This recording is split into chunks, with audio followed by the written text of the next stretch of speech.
This is my favorite YouTube setup, not only because I think it looks good, but also because it's really easy to set up. All I need is my camera on a tripod, a microphone, a keylight, and I'm using the Godox VL150 on a softbox, and a practical lamp in the background. And everything else you see here is lit by the outside light coming into the office. So I was wondering, will I be able to recreate this entire scene at night when there's no outside light coming in? Because maybe I want to eliminate the randomness factor of weather, or I'm shooting an interview for a client and there is no sunlight, but I want to make it look like it's shot in a bright daylight setting. So this is what I'm going to try tonight, and I will take you with me, and we're going to step by step build up the set and add more lights to it the further we go, and then we'll see how many lights do we need and where do we need to place them. And since I haven't done this before, this might actually result in a big fail, but I'm fairly confident that we can get at least something similar to this. So now I want to show you step by step what this room looks like without the artificial light. So I'm going to turn off my key light, and this is just the light coming into the room, and I'm also going to turn off the practical light in the background. So what you're seeing right now is just the outside light coming into the studio, and this is exactly what we need to recreate tonight. But before we do this, let's talk a little bit about the settings. The Canon C300 Mark III is currently set to a white balance of 5600 Kelvin, 2 stops of ND, aperture of 1.8 at an ISO of 800. The Godox VL150 that I'm using as a key light is currently set to 15%, and I'm shooting through a softbox. So good so far. It's currently 8 AM and I will see you tonight at around 8 PM. My name is Damien Cooper and welcome to Monkey Pixels.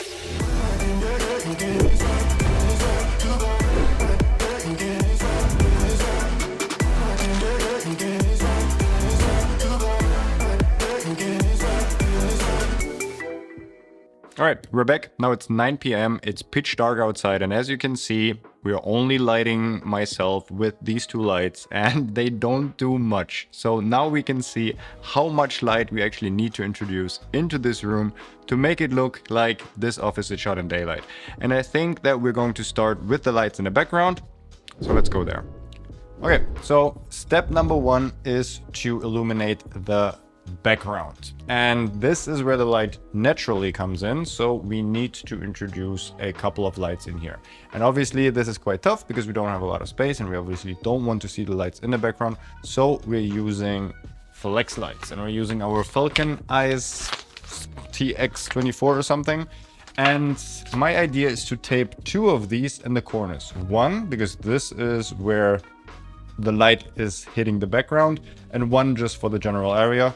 Bella's going to help us set these up, and yeah, well, I hope I'll be able to just tape them in the corner, and then we'll see if that actually does something and if we can get enough out of these.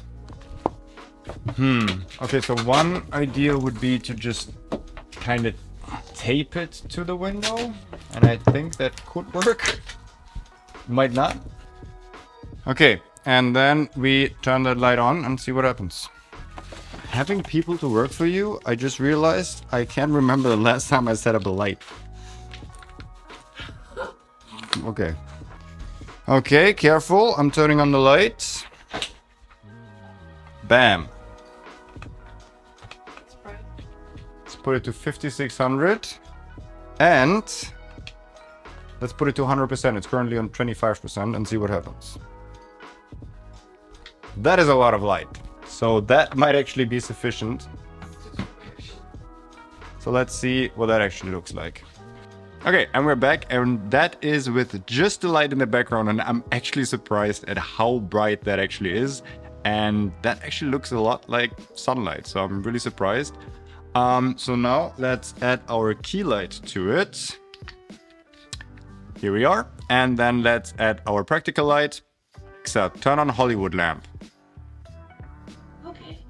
And that has already gotten us a lot closer to what it would actually look like during the day. I think the light might actually be a little bit too strong. So Belle, can you put it to 75%? Maybe try 50. I think that looks good. That does look like sunlight actually. Obviously, this doesn't look natural because there's a lot of light missing here, but I think for the background, we can actually get away with just one light, which is actually quite surprising because we didn't even need 100% for it. So now let's try to figure out how we get this front area lit like daylight. So the initial idea was to put a big diffuser here and then bounce it off to illuminate the entire room. But looking at how much this flex light does for the background, I'm now thinking if we could just get away of using another one just right here in the corner. What do you think?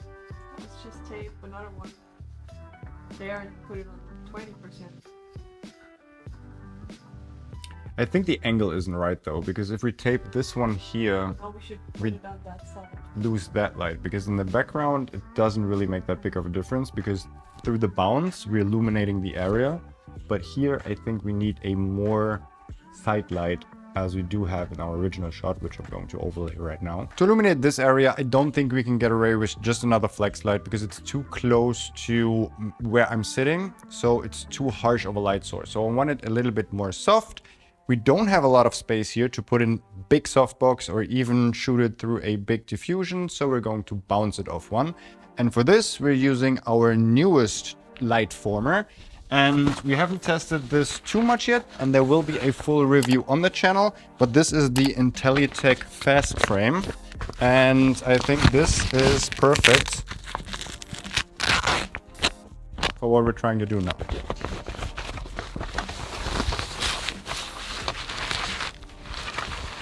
And here we have a, I think it's a 5x6 or 5.5x6, something like this, with diffusion already mounted to it. And at least in theory, it's very quick and easy to build up. We just lean it there, and then we're shooting a light into the diffusion, hoping that this should be enough. Okay. And now we're using the Godox VL300 because that is a lot more power. So now we're just using the stock reflector with barn doors to create, to control at least a little bit of the spill, because we don't want that light spilling onto where I'm sitting. So let's turn on the light. 5600. I can already see we are controlling the spill. That's way too spread. That's too spread. No, we don't have any light going this way, you see? With the barn doors, we're actually controlling the light spill from this side. So this light is definitely doing something. Now the entire room is just illuminated by the flex light in the back, as well as our Godox VL300, but it's not 100% right. And we're at 20% of the Godox, so please put it to 50% now. 50. Yes. That's too much. Already, that's 50. That's 50? All right, then go to 35.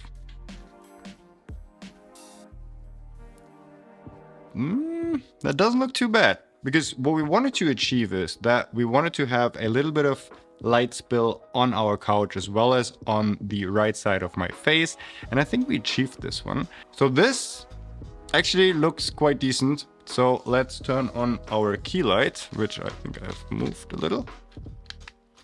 Here we go, I need to control the shot. And now we turn on our practical.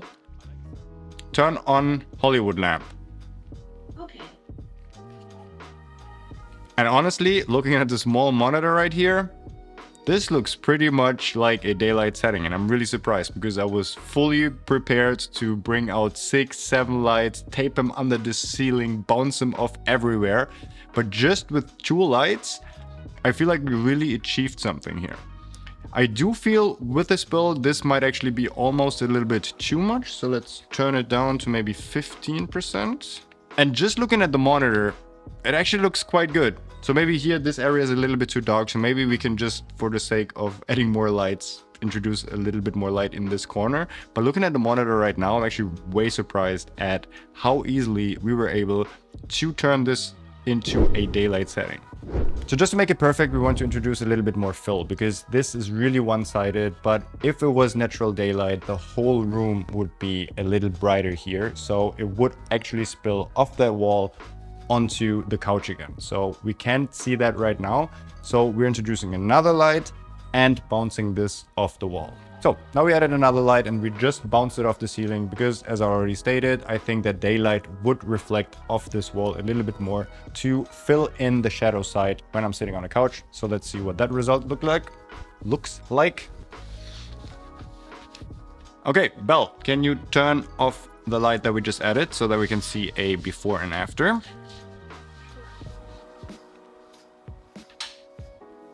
It definitely does a little bit. Let's turn it on again. What's the percentage on the light? So put it to 60. Let's do 60.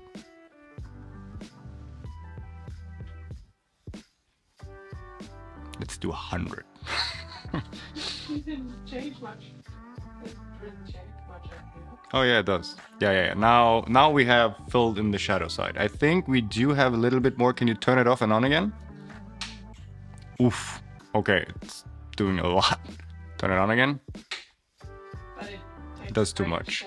Yeah. It does too much now. All right, put it back to 50%. Let's check it on and off again. Yeah.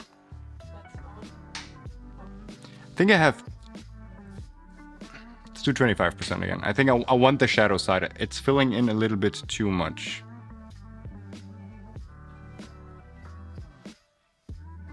Off and on again. Yeah, I think that looks really good. So now looking at the monitor, again, sorry that I'm not looking in the camera, but I'm looking at the monitor because this is the first time I'm seeing the results myself.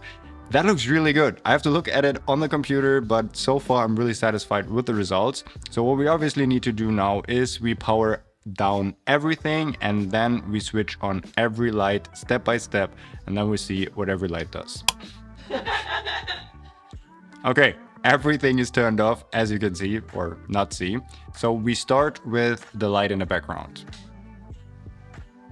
This is just the background. Now we're going to add in the Godox VL300 bounced off of our fast frame. So this is just these two lights, but now we want to fill in the shadow side. So we add another daylight. And this is what the studio is supposed to look like with just daylight and no artificial lights at all. And I think the result is actually pretty convincing. But now we also add our practical light. And last but not least, we're adding our Keylight. And this is, by the way I would always try to expose for all of my shots and have the background that I can control as well as practical lights first, expose for them, and then just add in enough Keylight to illuminate my subject. And overall, I think that this result is surprisingly good. I totally expected we needed more lights in here. Then again, the space isn't too big and there's a lot of white walls. So we were able to bounce a lot of these lights off of each other and off the wall so we can actually fill up the room. So what do you think? How did you like our night to day setup lighting breakdown? I was actually kind of surprised of how little light we needed to make a convincing daylight setup at night in our studio. If you like this video, please give it a thumbs up because it really helps the channel grow. Subscribe for more and I hope to see you on the next one.